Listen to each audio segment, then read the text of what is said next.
Thanks for staying with us, everyone. First up, mining giant Goldfields has announced it will shut down operations at its Damang Mine by Friday, April 18, 2025, following the government's rejection of its lease extension application.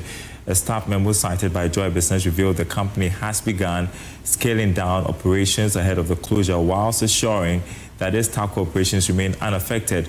Goldfields has also set up a management committee to address staff and stakeholder concerns. Meanwhile, some industry players suggest the government's decision may be part of broader efforts to increase local control in the mining sector. Well, we'll be bringing you more on this story in the course of this bulletin. Hopefully, yes, join us on phone, Ahmed Dasanana Toma, who is acting Chief Executive Officer of the Ghana Chamber of Mines. Good afternoon to you. Thank you so much for joining us. What is the Chamber's response to the planned closure of Goldfields Damang Mine? Yeah, good afternoon. As you can imagine, it's a very difficult situation at the moment. So, a lot of anxiety in the industry about the rejection of the lease, and it's not good for us. So, we see how we can navigate this going forward, because our other members will have the same leases coming up with this. Nobody knows where next, and that is very difficult to create a certain industry. We are losing you a bit. I don't know if it's helpful to reposition. I want to know, what is the expected impact of the shutdown on employment and local communities around Damang? Oh, we definitely go for Damang.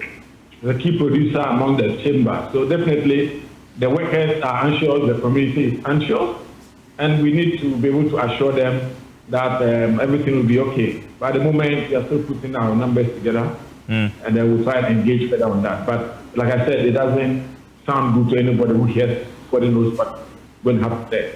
So that's it. Now we are in our heads that we have to navigate the situation to continue in Ghana, the investment. Okay, so we are getting indication this move could signal a shift in government policy toward greater control or indigenization of mining assets. What concerns, if any, does the Chamber have about the transparency and consistency of government's decision-making process in such matters? Yes, so all these things need to be discussed. If government wants to do something in industry, it's good that they inform the industry players ahead of time. They can discuss and also hear their views. But the suddenness of it is what is creating the anxiety. Nationalization of mines hasn't worked well for anybody. We used to have the state gold mine, which was run by Ghanaians. It didn't work out as far as foreign. And it's going to work fast. So once they take a bigger share of what foreign investment, it's all part of the space that look at the space and see the pros and working together with industry. We have to help Ghana part of the industry if they want. So, but at the moment, it's taking a word right, and that's where it's coming from. Okay. Ahmed, we'll try this again. If you could reposition, because we're losing you a bit. You said the suddenness of this decision seems to suggest maybe there are no prior engagements. And what message does this send to existing potential investors in Ghana's mining sector? Do you foresee more mining firms facing similar challenges with lease renewals or regulatory hurdles? Yeah, so the whole industry was not engaged on this. Was like between Goldfields and the government. So maybe there were some discussions with Goldfields, but the other members were not aware of what was going on. So in terms of lease renewals, all those who have leases coming up for renewal are very anxious. So they will like to know exactly what government's position is and what is the way forward, so that they can also prepare themselves for the way forward. Well, in all of this, what kind of support or guidance is the Chamber offering Goldfields and affected stakeholders during this transition? And what recommendations does the Chamber have for ensuring stability and investor confidence in the sector going forward?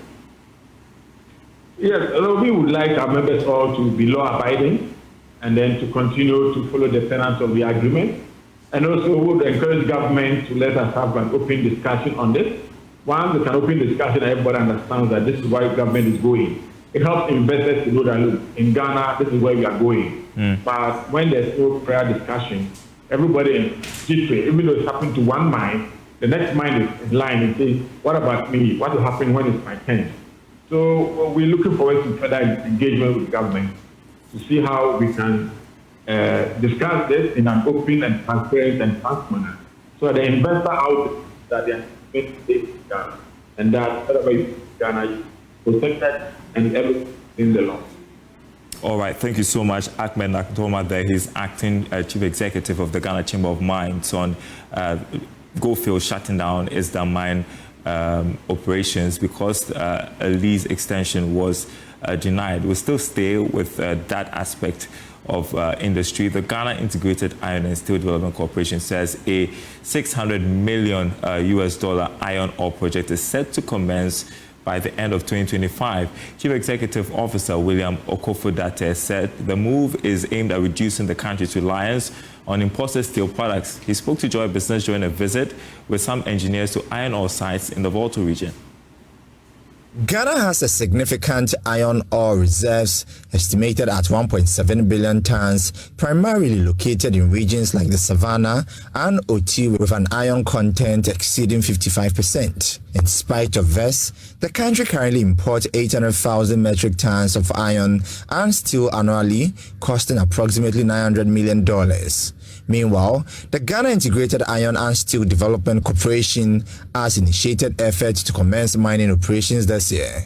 Speaking to Joy Business after a tour to the Oti region, Chief Executive Officer William Okofo-Datteh said GSDEC and government is collaborating with private investors to mine these deposits, aiming to boost the iron and steel industry and create employment opportunities. It looks fantastic. It looks so great. In fact, we came with technical advisors, and then we met some professionals on the field.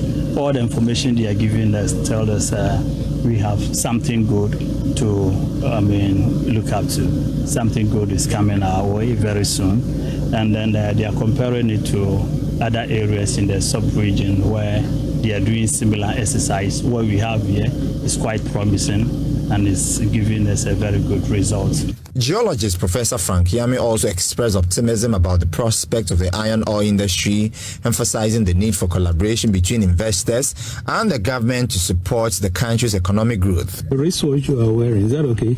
The vehicles, the engines, a lot of the parts of the vehicle, they all come from mining or mine products. Is that okay? I remember at one time in an international conference, people were arguing, some environmentalists, about all this. I said, fine, if that is the case, they should just put off the light for 1 hour and let's see what will happen. The projectors, as I said, the vehicles, the computers, all those things, these cameras. Is that okay? Over 70-80% are mined products that are mined from somewhere. So no nation, no society can do without mining, the roofing sheets. Okay? But how responsible do we do that?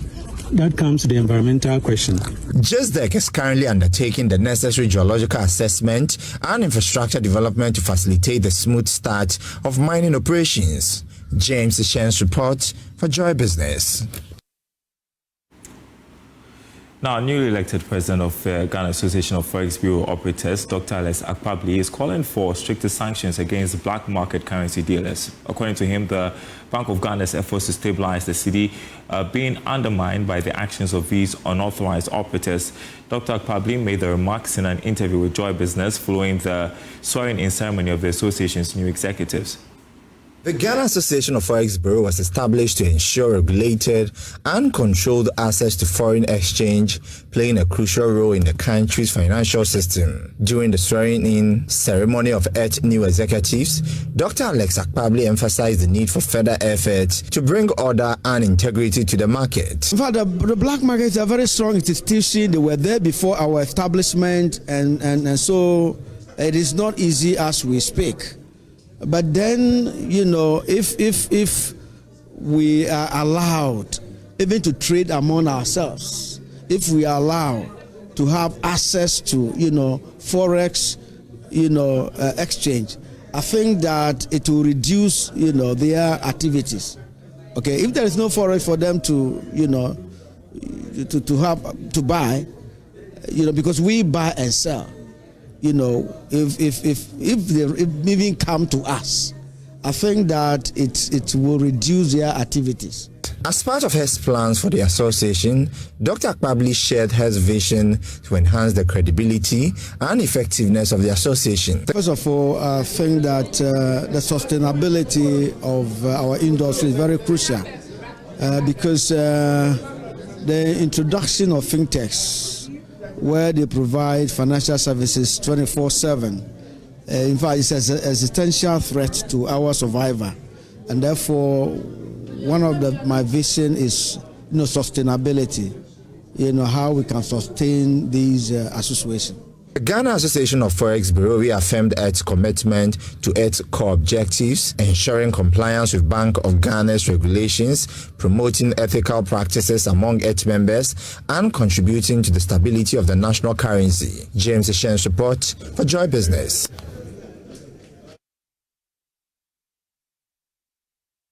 All right, turning to another story we're keenly following for you. Ghana is on track to secure a provisional agreement with the IMF regarding the fourth program review.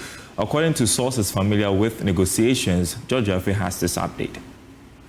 The team led by Mission Chief Stefan Rode is expected to bring their 2-week review over how Ghana has performed under the program to an end tomorrow.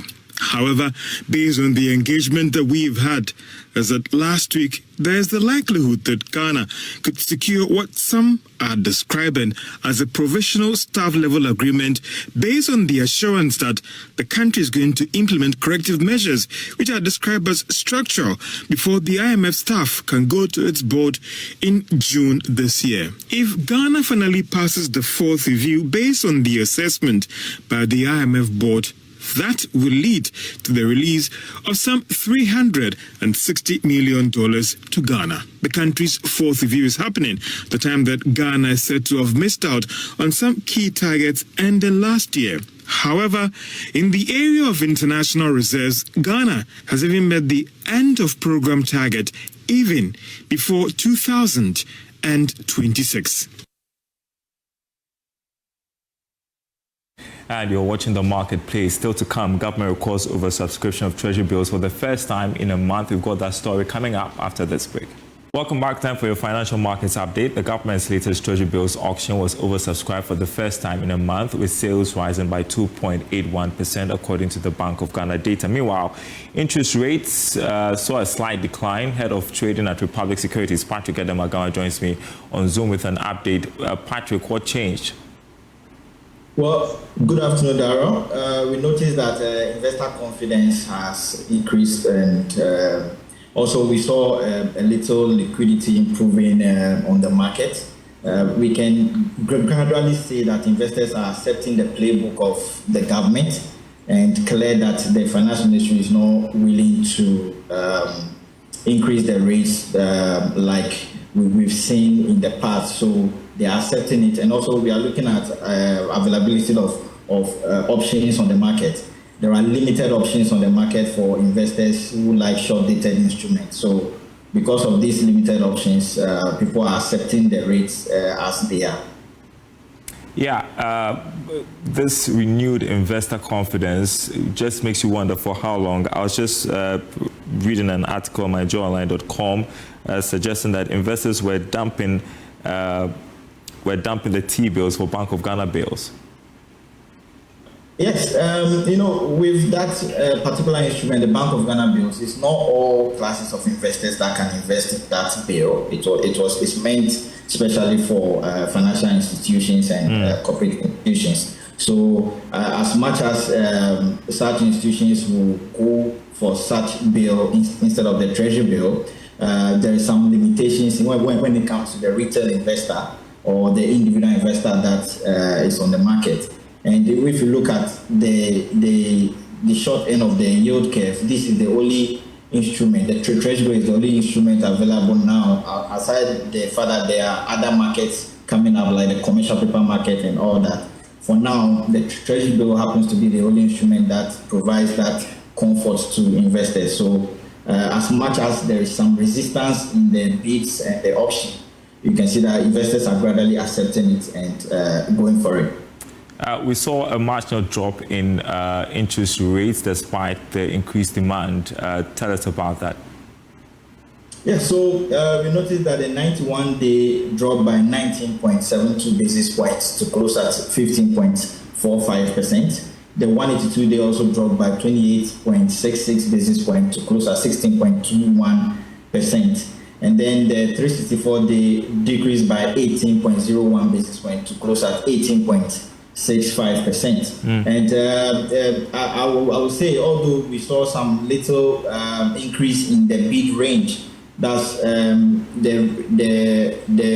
rate at which the government has set the highest bid, we can still see that the average or the weighted average is still decreasing. Could this trend be sustained in the coming weeks? Well, with the liquidity we are seeing today, for instance, government is going to retire maturing securities about 6.3 billion. That's going to increase the liquidity situation in the market. So there's also a target for 6.6 billion this week at the auction. So we expect these subscription levels to come in, and we don't expect the rates to change so significantly. Even if it's going up or down, we expect it to at least be stable at this level for some time. All right. I want to turn to the stock market. We have our eyes on some banking stocks and some in the telecom space. We're expecting, for instance, the share prices of MTN and Car Bank to decline this week. What are you reading at your end? Well, what we've seen already today in today's market is that MTN has already dropped by some pesos. Car Bank also dropped by a peso. The market has not closed yet, but we are seeing these selling pressures. We expect for MTN things to change in the coming days because there will be some liquidity hitting investors in form of dividend payment. This is the week that MTN is going to pay dividends. So some investors might like to plow back their dividend into the stock. So we can expect the demand to increase to meet the outstanding supply that we have on the market now. Yeah, explain to us why the decline in the first place. Mostly investors would like to crystallize their gains. They know that XD dividend has passed for some of these stocks, so they know even if they sell now, they are still entitled to the dividend payment. So in order to crystallize their gain for what they've gained, MTN from beginning of the year to date has made some impressive gains. So we have such selling pressures hitting the market. For other stocks like Cal and other stocks that are since selling pressures, we also see that there's uncertainty, there's some little sentiment coming into the market with regards to these equities. But very soon, some of the first quarter performances will come out, and I think this should be able to rejuvenate interest in some of these stocks. Head of Trading at Republic Securities, Patrick Edemagama, great to see you. Thank you for the updates as always. And that's our program, everyone. Thanks for watching. More news on our website, myjoyonline.com/business. We have more on our top story on the gold fields operations shutting down at Damang. Damang Mine decision opens door to local investment. Minerals Commission Deputy CEO is saying that. Also, T-bills auction. Read more about it. Government records marginal oversubscription for the first time in a month. myjoyonline.com/business. We leave you with our Money Lab episode for today.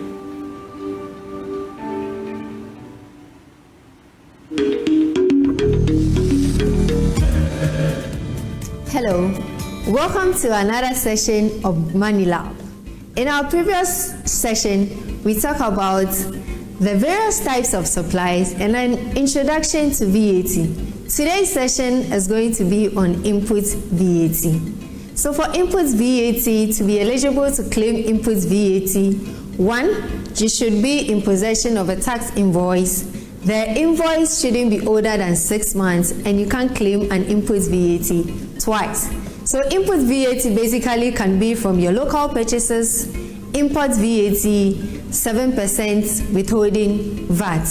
Let's take notes.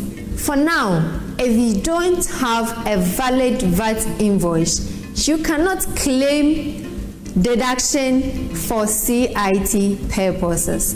Thank you for joining us in today's episode.